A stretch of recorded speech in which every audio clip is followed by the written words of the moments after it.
अटल सेतू पासून फक्त 12 मिनिटांवर बुक करा उरण मधील फ्लेक्सी ऑफिस स्पेसेस अवघ्या 25 लाखात.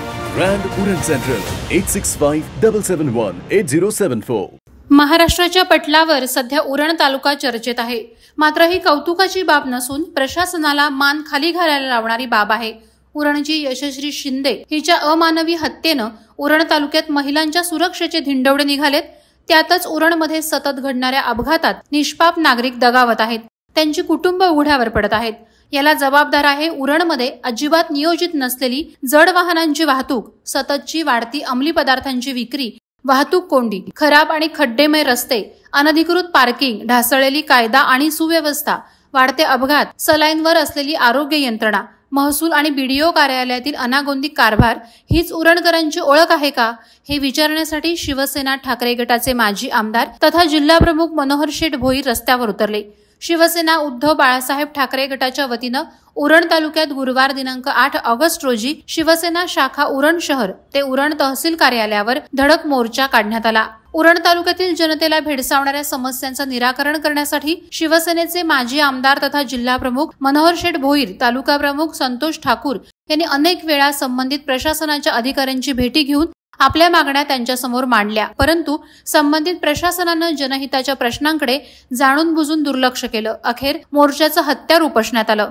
यावेळी मनोहर शेठ भोईर यांनी उरण तहसीलदार डॉक्टर उद्धव कदम यांच्यासमोर उरणकरांच्या समस्यांचा पाढा वाचला आणि उरणची आमसभा 5 वर्ष का झाली नाही असा ज्वलंत प्रश्न उपस्थित केला.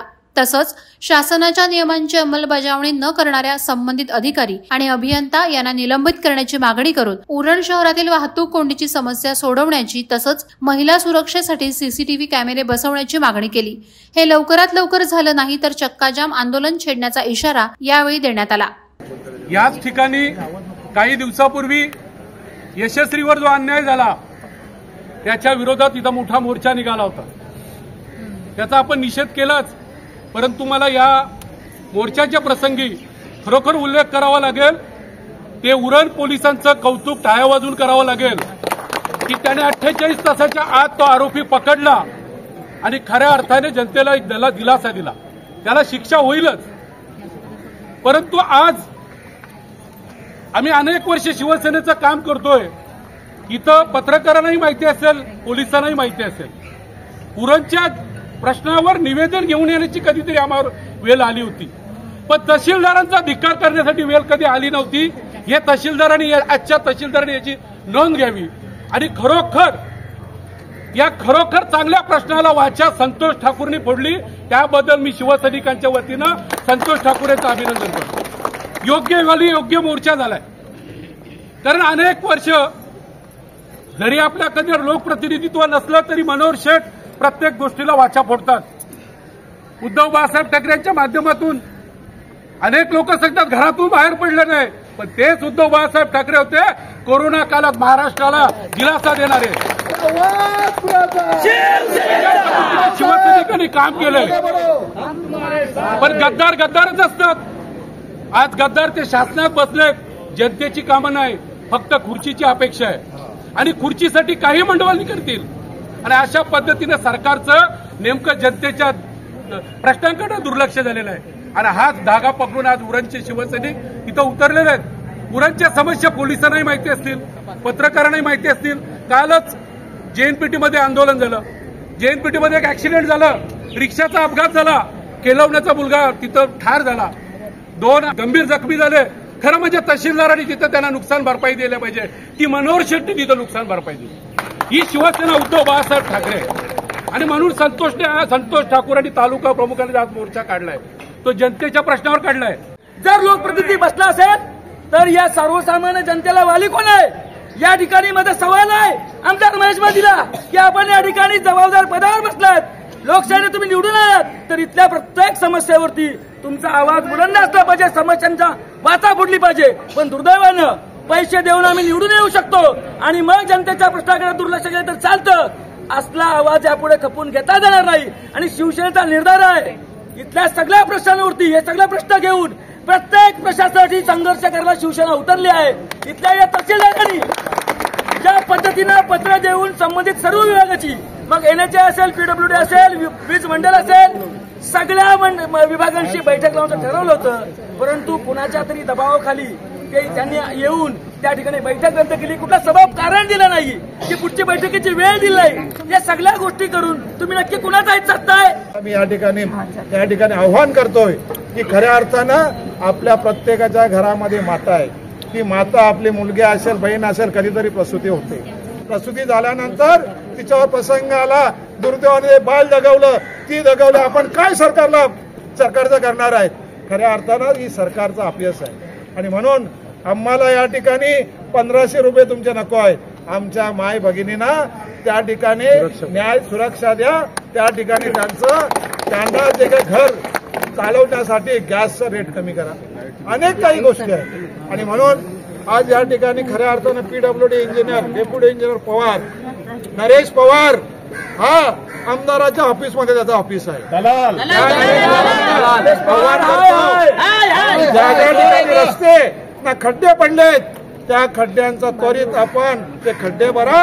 अन्यथा आज इथला मोर्चा दुर्दैवानं तुमच्या ऑफिसवर मोर्चा येईल आणि तुम्हाला जाब विचारला जाईल तर तुम्ही या ठिकाणी नक्की पगार कोणाचा घेता. आज या ठिकाणी ठेकेदार सुद्धा कसं पण काम करतात. त्यांना कुठल्याही त्यांना त्या कामाची क्वालिटी माहीत नाही आणि काम करा आणि पैसे घ्या. खऱ्या अर्थानं हा या शासनाचा पराभव आहे. शासनाने स्थानिक स्वराज्य संस्थांमध्ये जिल्हा परिषदेच्या निवडणुका घेत नाहीत, पंचायत समितीच्या निवडणुका घेत नाही, नगरपालिकेच्या निवडणुका घेत नाही. त्याच्यामुळे सगळीकडे प्रशासक बसलेले आहे. एक प्रशासक 4 डिपार्टमेंट सांभाळतोय. आम्ही तुम्हाला काय सांगतो, जर तुम्ही सत्ताधाऱ्यांच्या बलावर खुर्चीवर जर बसले असाल तर भविष्यामध्ये आमची सत्ता आल्यानंतर तुम्हाला गडचिरोलीला पाठवून देऊ. विसरू नका, ही खुर्ची तुमच्या बापाची नाही. ही खुर्ची तुमच्या बापाची नाही, जनतेची खुर्ची आहे. जनतेच्या टॅक्स मधून प्रशासकीय अधिकाऱ्यांना पगार दिला जातो. जनता ज्यावेळेस सवाल जेव्हा करते त्यावेळेस त्याचं निरासन करणं तुमचं कर्तव्य आहे. आणि म्हणून आज या ठिकाणी मोर्चा आणावा लागतोय.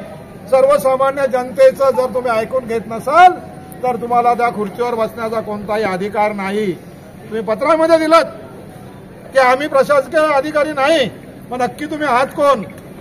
तुम्ही डॉक्टर आहेत ना? जर डॉक्टर पदवी जर तुम्हाला मिळाली असेल तर कुठली पदवी आहे मला माहिती नाही.